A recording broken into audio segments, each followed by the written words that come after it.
Let's get real. Most people are too afraid to tell you to your face that they don't like you. Instead, they hide behind fake smiles, hollow compliments, and forced politeness. I've been there too, thinking someone was a friend, only to find out they were secretly hoping for my downfall. It's brutal, but here's the truth. If you don't recognize the signs, you'll end up wasting your time and energy on people who, deep down, can't stand you. So, let's cut through the BS and talk about the signs that someone dislikes you but is hiding it. You might not like what you hear, but it's better to face the truth than live in denial. 1. They're always joking about your flaws. We all know that one person who loves to joke, especially when the joke is on you. They'll pick at your quirks, your mistakes, your little imperfections, and they do it with a smile, saying, "I'm just messing with you." It seems harmless at first, but let's not kid ourselves. These jokes are often more than just playful banter. They're calculated digs, cleverly disguised as humor, meant to chip away at your self-esteem bit by bit. I remember a time when I was close to someone who seemed to always have something to say about me. How I dressed, the way I spoke, even the projects I was working on. At first, I laughed it off, thinking it was all in good fun. But as time went on, I noticed a pattern. The jokes were always aimed at my perceived weaknesses, never at my strengths. It wasn't long before I started second-guessing myself, wondering if maybe I was the problem, if maybe these flaws were as glaring as they made them out to be. Here's where the controversy kicks in. People who consistently joke about your flaws aren't doing it out of affection. They're testing the waters to see how much disrespect you'll take. It's a subtle form of manipulation, a way for them to assert dominance while keeping you in your place. They're telling you, in no uncertain terms, that you're beneath them. And the most insidious part? They get away with it, because we've been conditioned to believe that if we can't take a joke, we're the ones with the problem. But let's flip that script. I'm here to tell you that there's nothing wrong with standing up for yourself when a joke crosses the line. In fact, it's essential. You deserve to be around people who lift you up, not those who knock you down just to get a cheap laugh. True friends don't need to point out your flaws to feel better about themselves. They celebrate your strengths and help you work through your weaknesses without making you the butt of the joke. I've seen it happen time and again, people who let these kinds of jokes slide, thinking it's easier to keep the peace than to make waves. But here's the deep truth. Allowing others to disrespect you, even in jest, is a slippery slope. It starts with small comments, but over time, those jokes can wear you down, making you question your worth. And the more you allow it, the more they'll push, until you're left doubting yourself, all because you didn't want to seem too sensitive. I had to learn this the hard way. I realized that by laughing along, I was giving them permission to keep going. I was complicit in my own disrespect. It wasn't until I started pushing back, setting boundaries, that I noticed a shift, not just in how they treated me, but in how I saw myself. I stopped letting their words define me and started owning my narrative. So here's my advice. The next time someone makes a joke at your expense, don't just laugh it off. Ask yourself, is this really funny, or is there something more going on here? And if the answer is the latter, don't be afraid to call them out. It might be uncomfortable, it might even end the friendship, but your self-respect is worth far more than someone's misguided sense of humor. In the end, life's too short to surround yourself with people who can't see your value. If their idea of friendship is constantly pointing out your flaws, then it's time to find new friends. The ones who truly care about you will never need to put you down to feel good about themselves. So stand tall, speak up, and don't let anyone reduce you to a punchline. 2. They give compliments that sting like insults. We've all been there. Someone gives you a compliment, But instead of feeling good, you're left with a bitter aftertaste, like you've just been slapped with a velvet glove. It's the kind of compliment that makes you pause and think, wait, was that a compliment or an insult? And here's the harsh reality. Often, it's a bit of both. These backhanded compliments are a subtle, almost sneaky way for people to undermine you while pretending to be kind. I remember a time when I was working on a big project that I was incredibly proud of. After putting in countless hours of hard work, I finally shared it with a group of colleagues. One of them, someone I thought was a supporter, said with a smile, "Wow, this is actually pretty good for someone like you." I stood there, stunned. On the surface, it seemed like a compliment, but those last few words, "for someone like you," hit me like a ton of bricks. What did that even mean? Was I not supposed to be capable of doing good work? And that's the controversy here.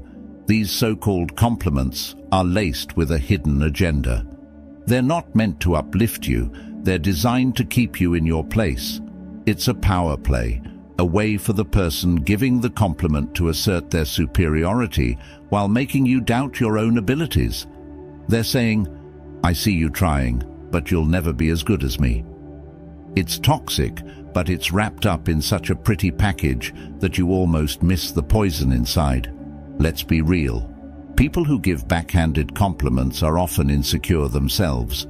They see your potential, your strengths, and it scares them. So, they use these sly little digs to keep you second-guessing yourself, to make sure you don't rise too high. It's like they're patting you on the back while holding you down with the other hand. And here's where it gets even more controversial. We've all done it at some point. Maybe not intentionally, but we've all let our insecurities slip out in the form of a compliment that's meant to remind someone else of their place. But here's the deep message. You don't have to accept this disguised hostility. You have the power to reject it, to see it for what it really is, a reflection of their own insecurities, not a measure of your worth. When someone says, "You're smarter than you look," or "This is good, considering you're new at this," you don't have to swallow it whole. Call it out for what it is, even if it makes things awkward. Because if you don't, you're allowing them to dictate how you see yourself, and that's a power you should never hand over to anyone. I've learned to recognize these compliments for what they are, a mirror reflecting someone else's insecurities. And when you see it that way, it loses its sting. Instead of internalizing it, you can almost laugh it off. Because at the end of the day, their words say more about them than they ever will about you. So here's what I do now. When I receive a backhanded compliment, I don't let it slide. I'll respond with something like, "Thanks, but what do you mean by that?" It forces them to confront the insult hidden in their words, and more often than not, it puts them on the spot. They're suddenly aware that you're not playing their game, and it's amazing how quickly their tune changes. The takeaway: don't let anyone's veiled negativity define you. Whether it's a well-meaning friend, a jealous colleague, or even a family member, remember this: your worth isn't up for debate. Compliments should lift you up, not tear you down.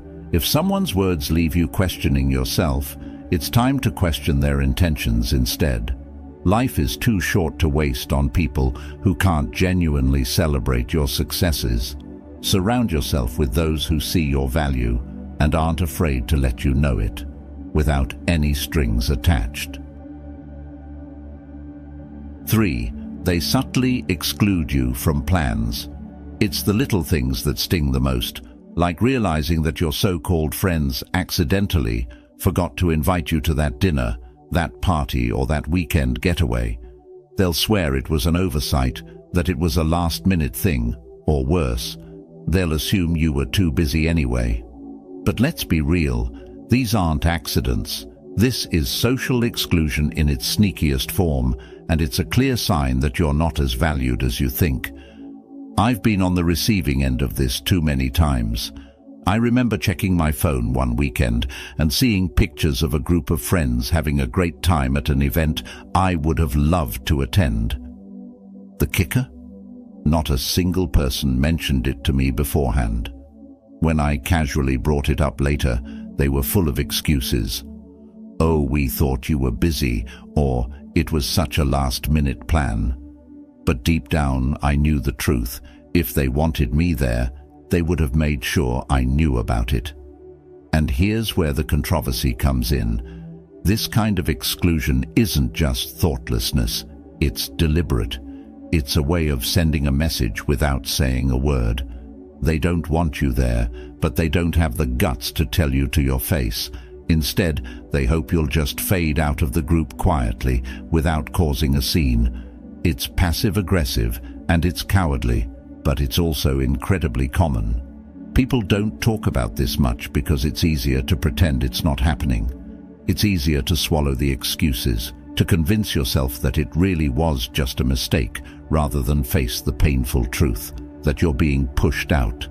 But here's the thing. If you keep accepting those excuses, you're giving them permission to keep excluding you.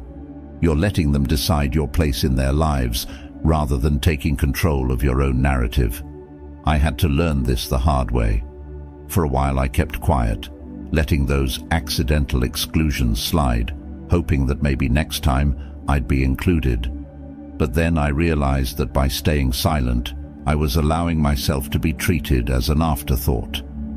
So I did something controversial. I started calling them out on it. I'd say, "Hey, I saw you guys went out last weekend. Why didn't anyone invite me?" It wasn't easy, and it definitely made things awkward, but it also forced them to confront their behavior. And guess what? The dynamics changed. Some people got defensive, others tried to make up for it, but the bottom line was clear. I wasn't going to let them exclude me without a fight. Here's the deep message. If people want you in their lives, they'll make the effort to include you, no matter how last-minute the plan is. And if they don't, then it's time to rethink the value of those relationships. You deserve to be around people who don't make you feel like you're constantly chasing after their approval or their attention. True friends don't forget to invite you. They make sure you're there because they genuinely enjoy your company. So, if you find yourself being subtly excluded from plans, don't just brush it off, confront it. Ask the hard questions and be prepared for the answers, even if they're not what you want to hear. Because at the end of the day, it's better to know where you truly stand than to be left wondering why you were left out again. And remember, you're not a backup option, you're a priority. Surround yourself with people who treat you like one. 4. They're busy only when it comes to you. We've all heard it before. "I'm so busy these days, sorry I can't hang out." It's the perfect excuse. After all, who isn't busy? But what happens when you start noticing a pattern? They're always available for others, posting pictures of their outings, catching up with mutual friends. But when it comes to you, suddenly they're swamped. Here's the cold, hard truth. They're not too busy, they're just too busy for you. I've been in that frustrating situation more times than I care to admit. I remember reaching out to a friend I used to be close with, trying to set up a time to catch up. Every time I suggested something, they'd have an excuse. "I'm working late. I've got a lot on my plate. Maybe next week." Meanwhile, I'd see them hanging out with other people, having a great time, somehow always finding a way to make time for everyone except me. It took me longer than I'd like to admit to see the pattern. The message they were sending was loud and clear. I wasn't a priority in their life anymore. Here's where the controversy comes in. We've been conditioned to accept busy as a valid reason to be pushed aside. But let's be honest, people make time for what and who they care about. If they're constantly busy when it comes to you, it's not about their schedule, it's about their priorities. And that's a hard pill to swallow because it forces you to confront the reality that you might not be as important to them as they are to you. The harsh reality is that busy is often a polite way of saying, "I don't want to spend time with you." It's easier for them to blame it on their schedule than to admit that they're choosing not to include you in their life. It's a passive-aggressive way of keeping you at arm's length without having to deal with the confrontation that would come with telling you the truth. They want to keep you on the hook, just in case, without actually investing in the relationship. I've been on both sides of this. There were times when I was the one making excuses because I didn't know how to tell someone that I'd outgrown the friendship. But being on the receiving end taught me a valuable lesson. It's better to be honest, even if it's uncomfortable, than to string someone along with excuses. When I finally called out my friend on always being busy, the conversation was awkward, but it was necessary. It gave me the clarity I needed to move on and invest my time and energy in relationships where I was valued. And here's the deep message: your time is precious, and so is your energy. Don't waste it on people who can't be bothered to make time for you. If someone is constantly too busy for you, it's time to reassess the relationship. You deserve to be around people who are excited to see you, who make an effort to include you in their lives, not just when it's convenient for them, but because they genuinely enjoy your company. It's important to recognize that people change, and so do relationships. Sometimes we hold on to people out of habit, nostalgia, or fear of being alone, even when they've clearly moved on. But there's strength in letting go, in acknowledging that you deserve more than someone's leftover time. It's not about being needy or demanding, it's about valuing yourself enough to walk away from those who don't value you. 5. They avoid physical contact like the plague. Let's talk about the elephant in the room, physical contact, or rather, the lack of it. We're not just talking about romantic relationships here. Physical contact is a basic human interaction, a way of connecting and building trust. So what does it mean when someone goes out of their way to avoid even the most casual touch? The answer isn't pretty. They're sending a clear signal that they're uncomfortable around you, and it's time to pay attention.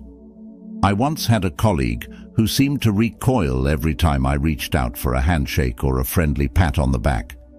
At first I thought I was imagining things, but then I noticed it wasn't just me. They were warm and tactile with everyone else, but when it came to me, it was like I had the plague. It wasn't long before I realized that their avoidance of physical contact was more than just a quirk. It was a deliberate effort to keep me at a distance. Here's the controversial part. Physical contact is a natural part of human interaction, and when someone consistently avoids it, they're communicating a lack of comfort or connection. Sure, some people just aren't touchy-feely, and that's okay. But when it's selective, when they're fine hugging others but stiffen up around you, it's a red flag that something's off. They might not dislike you enough to say it outright, but their body language is doing all the talking. And let's be honest, we've all been there, on both sides of the equation. Maybe you've avoided a handshake or leaned back when someone got too close because you just weren't feeling the vibe. Or maybe you've been on the receiving end, wondering why someone always seems to flinch when you're around. It's uncomfortable, it's awkward, and it's often a sign that the relationship isn't as strong as you'd like to think. But here's the deeper truth. Physical contact is a fundamental part of human connection. It's how we show trust, warmth, and empathy. When someone avoids it with you, they're not just avoiding touch, they're avoiding closeness, intimacy, and vulnerability. They're keeping you at arm's length, literally and figuratively, and that's a clear indication that there's an underlying issue in the relationship. I've learned to pay attention to these cues, even when it's hard to admit what they mean. There was a time when I ignored the signs, convincing myself that someone's reluctance to get close was just a personality trait. But the more I reflected on it, the more I realized that it was about me and our relationship. When I finally confronted the situation, It led to some tough conversations and, in some cases, the end of the relationship. But it also freed me from the frustration of wondering why things felt off. So, here's the deep message. Don't ignore the signs when someone avoids physical contact with you. It's more than just a preference. It's a statement about their level of comfort and connection with you. If you notice this pattern, don't be afraid to address it. It might lead to a deeper understanding, or it might reveal that the relationship isn't as solid as you thought. Either way, it's better to confront the truth than to live in denial. And remember, you deserve relationships where physical contact isn't something to be avoided, but something that happens naturally and comfortably.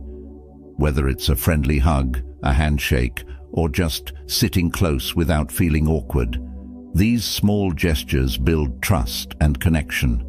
If someone consistently avoids them, it's a sign that something's not right. Don't be afraid to ask the tough questions and, if necessary, make the tough decisions.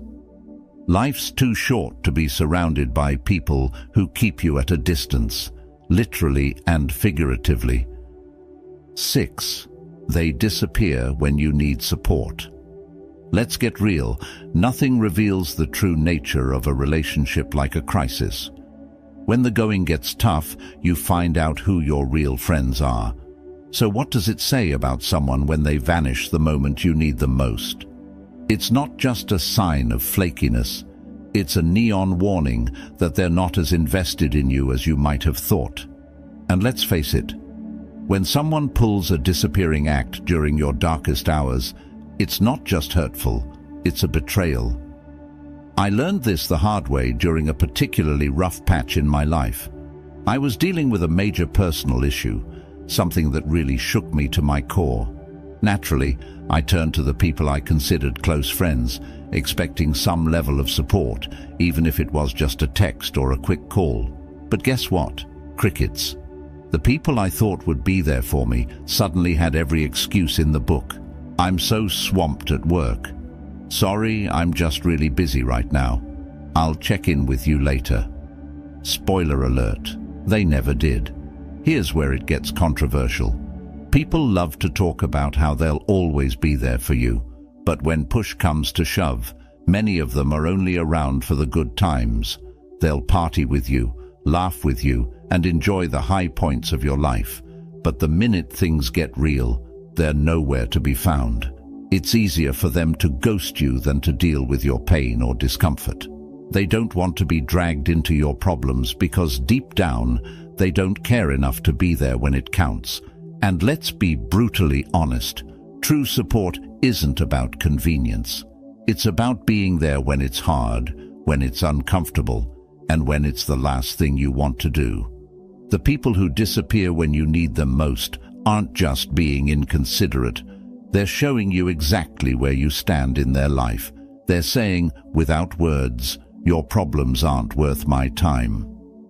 I remember feeling absolutely gutted when I realized that the people I'd been there for in the past, during their breakups, their family dramas, their career setbacks, couldn't be bothered to return the favor. It was a wake-up call and not a pleasant one. But it was also a lesson I needed to learn. Not everyone who smiles in your face is truly in your corner. Here's the deep message. Support is the foundation of any meaningful relationship.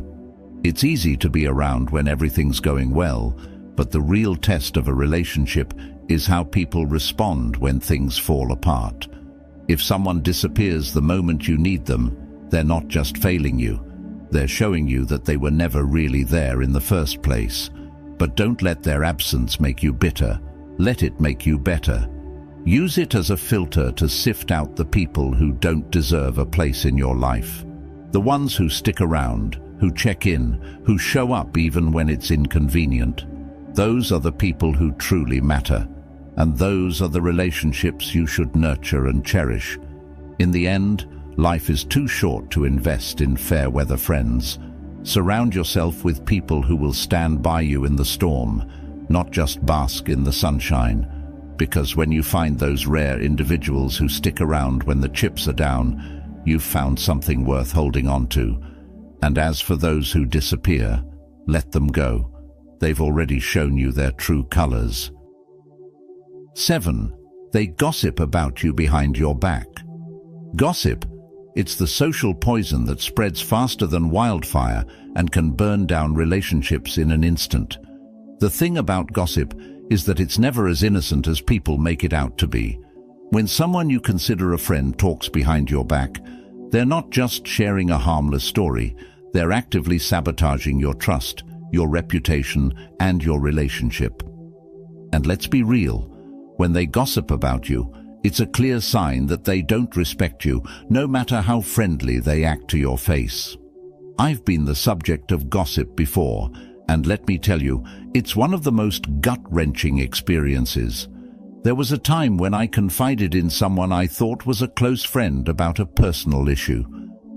I needed to vent, to unload some of the weight I was carrying, and I trusted this person to keep it between us. But within days, details of that conversation started circulating, twisted and exaggerated. It was like a game of telephone, except the message wasn't just getting lost. It was being weaponized against me. The person I trusted had turned my vulnerability into entertainment for others. Here's the controversial truth. People who gossip about you aren't just venting or sharing concerns. They're playing a power game. Gossip is a way for them to elevate themselves while putting you down, all without having to confront you directly. It's cowardly, it's manipulative, and it's toxic. They're not just damaging your reputation, they're damaging the very foundation of trust that any real relationship is built on. And let's get one thing straight. People who gossip about others to you will gossip about you to others. It's a pattern, not a one-time thing. I've seen it happen too many times to count. Someone who loves to spill the tea on everyone else suddenly goes quiet when they're around you. Guess what? They're probably spilling your tea when you're not around. It's a betrayal of the worst kind because it's done in the shadows, without giving you a chance to defend yourself or even know what's being said. Now, here's where it gets really personal. I remember confronting the friend who gossiped about me, expecting some sort of apology or at least an explanation. Instead, they acted like it was no big deal, brushing it off as just a bit of harmless talk. But here's the thing. Gossip is never harmless. It's a betrayal, plain and simple, and it says far more about the person spreading it than it does about the person it's about.